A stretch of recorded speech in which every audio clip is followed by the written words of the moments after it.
Recoucou tout le monde, j'espère que vous êtes prêts pour découvrir la deuxième partie.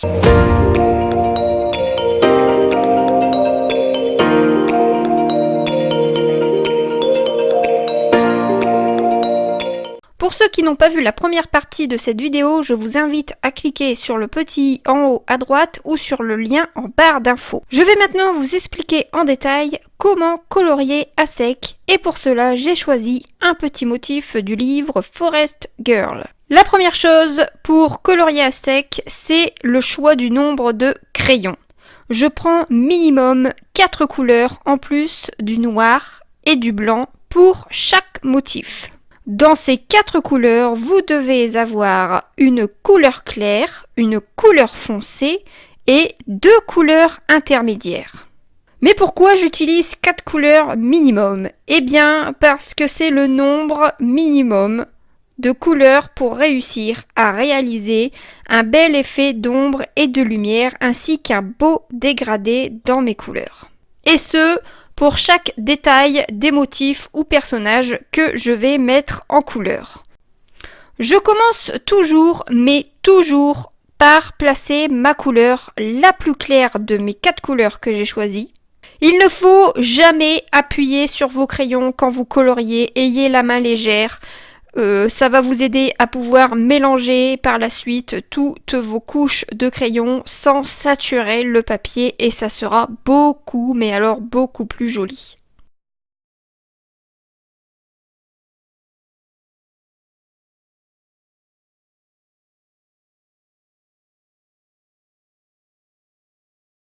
Une fois que ma base est placée, je vais passer aux ombres. Et ici, c'est génial parce que les ombres sont déjà pré-dessinées. Donc pour placer mes ombres, je vais y aller progressivement et ça, je le fais toujours comme ça, c'est-à-dire que je ne vais pas commencer par mettre mon noir. Je vais placer mes ombres avec ma couleur la plus foncée.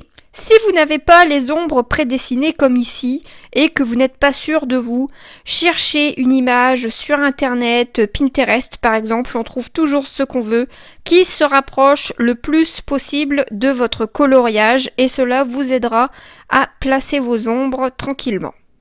Dans ce début de vidéo, je ne vais pas accélérer la mise en couleur de la plante pour que vous puissiez bien visualiser la technique que j'utilise.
Une fois que mes ombres sont placées avec ma couleur, donc ma couleur la plus foncée des 4 couleurs que j'ai choisies dès le début, je vais venir les accentuer légèrement avec mon noir.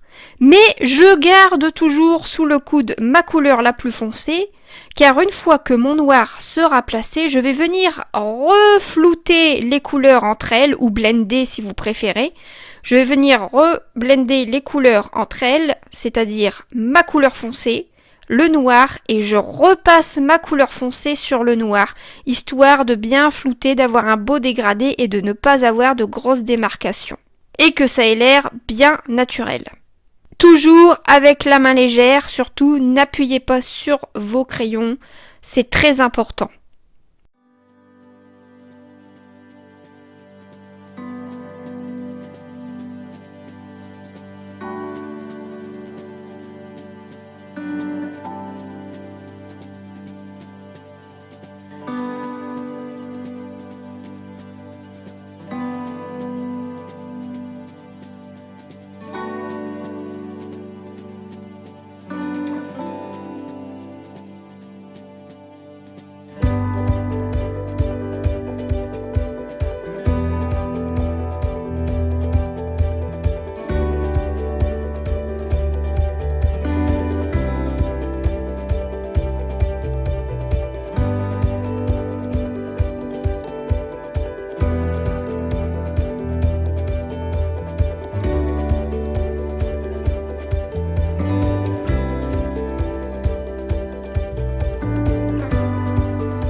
Maintenant que mes ombres sont bien placées, je vais passer à la phase couleur du motif et c'est là qu'interviennent mes 2 couleurs intermédiaires.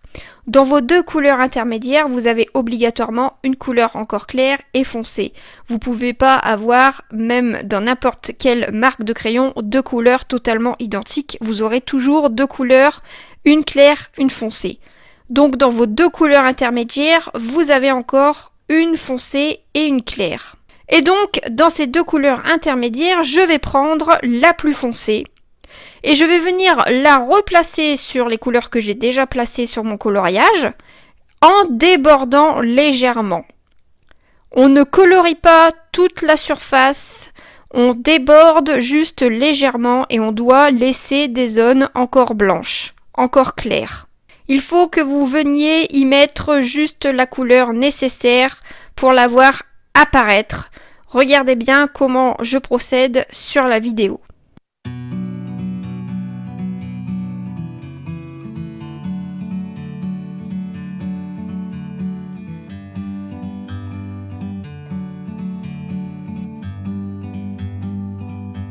Like a bird on a tree,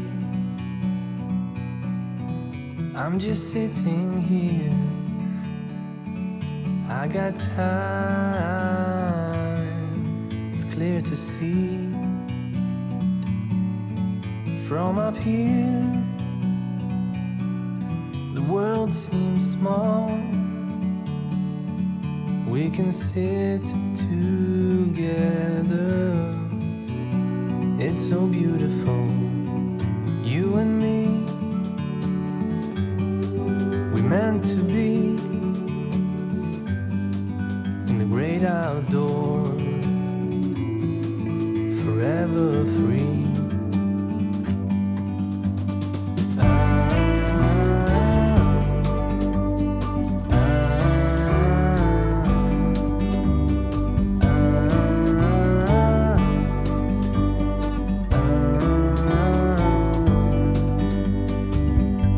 Sometimes you need to go and take a step back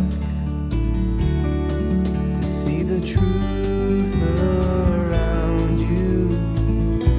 From a distance you can tell.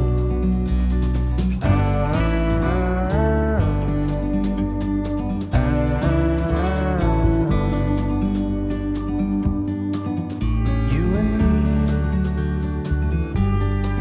were meant to be in the great outdoors, forever free. You and me.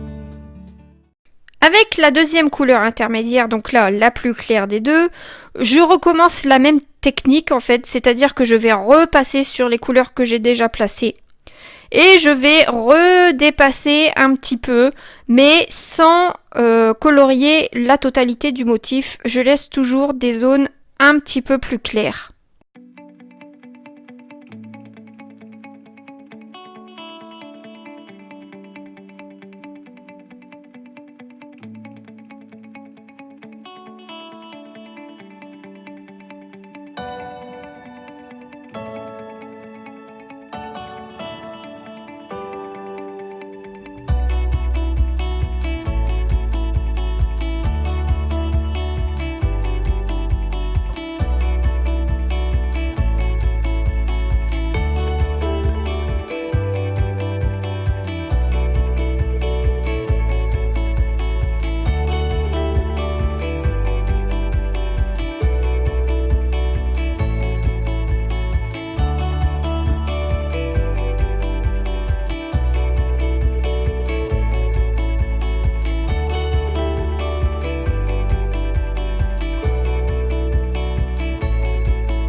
Une fois que vous avez fait ces étapes, vous allez reprendre votre couleur de base, donc la couleur la plus claire de vos 4 couleurs. Et vous allez venir repasser sur tout ce que vous avez colorié, mais attention, légèrement. Et il faut toujours essayer de laisser des zones par-ci par-là plus claires pour pouvoir faire nos effets de lumière.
Et c'est là que va intervenir mon blanc. Beaucoup se demandent à quoi peut servir le crayon blanc dans les crayons de couleur. Eh bien, lorsque l'on colorie à sec, le crayon blanc est très important. C'est grâce à lui que je vais pouvoir accentuer mes effets de lumière en le passant sur mes zones les plus claires. Ça va vraiment intensifier cet effet lumineux et cet effet d'ombre. Du coup, en fait, le noir et le blanc vont vraiment m'aider à intensifier ces deux effets sur mon motif.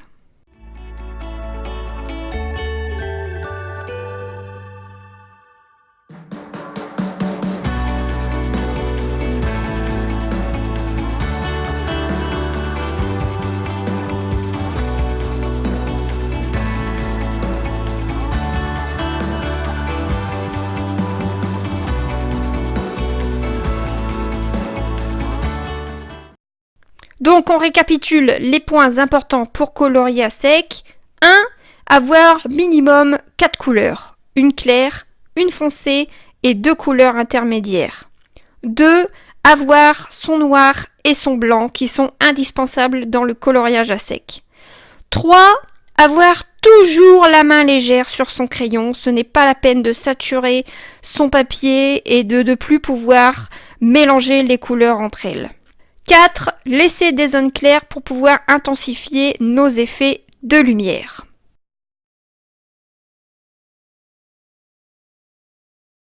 Je réalise exactement ces mêmes étapes pour chacun de mes motifs, chacun de mes personnages, pour tous mes coloriages, que ce soit les cheveux, le visage, les vêtements, les arbres, le fond, n'importe quel motif, j'utilise toujours cette technique avec minimum 4 couleurs, mon blanc et mon noir, et c'est grâce à ça que j'arrive à avoir des effets bien prononcés et assez jolis, je pense, dans mes coloriages. Alors je vais me répéter, mais comme je vous disais dans la première partie de la vidéo, je ne dénigre pas du tout le fait de blender ou d'estomper à l'essence sans odeur nos coloriages. Ce n'est pas du tout le but de ma vidéo. Ce que je veux vous faire comprendre, et ce que j'ai compris moi en coloriant à sec, c'est que le fait de vouloir blender et de vouloir à tout prix estomper ces traits de crayon, ça nous limite vraiment dans les effets, et du coup je me suis rendu compte en fait que je perdais un peu l'envie de colorier comme j'avais avant, et c'est quand j'ai commencé à colorier à sec que je me suis rendu compte que c'était la technique d'estomper qui me pesait, parce que je ne m'amusais plus à colorier ou à créer des effets. En fait, ma seule fixette, c'était d'effacer les traits de crayon, et du coup ça prenait énormément de temps. Mes coloriages prenaient beaucoup plus de temps à réaliser quand je devais estomper que maintenant avec le coloriage à sec. C'est vrai que le choix des couleurs, c'est le plus long. Je vais choisir mes couleurs grâce à mon nuancier, je vais les préparer, c'est ça le plus long. Une fois qu'on est parti pour colorier, ça va tout seul, ça va beaucoup plus vite, on n'a pas besoin d'estomper. Franchement, je vous assure, je ne mens pas, je vais beaucoup plus vite à réaliser un coloriage à sec, malgré le nombre de couleurs que je peux utiliser, que lorsque j'utilise un coloriage que je vais estomper à l'essence ou au blender. Donc c'est vraiment ça que je voulais faire ressortir dans cette vidéo. Peut-être que vous êtes nombreux en ce moment à ne plus avoir trop envie de colorier, et ça peut être justement une solution. Peut-être que vous êtes comme moi, le fait d'estomper, de se fixer seulement sur le fait d'enlever les traces de coloriage, eh bien sans le savoir ça peut aussi vous peser, et du coup le fait de renouveler votre façon de colorier en coloriant à sec, eh bien ça peut vous relancer dans cette superbe passion qui serait dommage d'abandonner. Mais je comprends aussi tout à fait les gens qui ont besoin de passer de l'essence sans odeur ou d'estomper avec un blender. Alors ne prenez pas mal cette vidéo, surtout je ne suis pas là pour vous dénigrer, je veux juste vous partager mon expérience et mon point de vue sur ce sujet.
vous avez pu le voir, c'est une technique qui n'est pas très compliquée, mais qui va vous permettre de réaliser de merveilleux effets. Travaillez à sec avec vos crayons, je vous assure que ça ne vous limite pas dans vos effets, dans vos mises en couleur. Je pense que beaucoup d'entre vous vont se dire mon Dieu ça va être trop compliqué, mais non, essayez au moins une fois sur un petit motif comme là dans le livre que j'ai pris pour faire cette vidéo. Essayez au moins sur un petit motif, vous préparez vos crayons et vous essayez et vous verrez après. Voilà, moi c'est mon ressenti, je préfère colorier comme ça maintenant parce que je trouve que j'arrive à... En fait j'apprécie plus les résultats de mes coloriages quand je colorie à sec qu'avant j'étais jamais satisfaite de mes résultats. En fait j'étais toujours déçue, je me disais que j'aurais toujours pu mieux faire. Attention, je sais que je peux toujours mieux faire encore. Maintenant, je ne m'assis pas sur mes lauriers, je veux toujours évoluer dans le coloriage, mais je sens que je suis sur une bonne voie et je me sens beaucoup plus satisfaite quand j'ai fini un coloriage. Donc c'est surtout pour ça que je voulais vous partager cette vidéo aujourd'hui, parce que peut-être que vous êtes comme moi en ce moment et que de passer au coloriage à sec, ça vous fera du bien. Bon, et bien maintenant, je vais arrêter mon blabla. Heureusement que j'ai coupé la vidéo en deux parce que sinon elle aurait pris 3 heures et alors pour la mettre sur YouTube, ça aurait pris 10 plombes. Mais bon, voilà, j'ai hâte d'avoir vos retours, de connaître vos avis, vos ressentis sur cette vidéo, sur ce coloriage à sec, sur ces techniques que je vous ai partagées. Est-ce que vous êtes du même avis que moi ou est-ce que vous voyez pas de différence? Enfin, surtout, n'hésitez pas à me donner tous vos avis en commentaire. Et puis n'hésitez pas aussi à me mentionner quand vous avez fait des coloriages grâce à mes tutos, mes vidéos. N'hésitez pas à me mentionner sur Instagram ou sur Facebook. J'adore voir vos résultats et ça me fait énormément plaisir de savoir que j'ai pu un peu vous aider. Et bien voilà, la vidéo touche à sa fin. J'espère sincèrement qu'elle vous aura plu. Et je vous dis à bientôt, mais pas tout de suite parce que c'est vrai qu'en ce moment j'ai pas beaucoup le temps de faire des vidéos, mais je vous dis j'espère à bientôt dans une prochaine vidéo et je vous fais des gros bisous.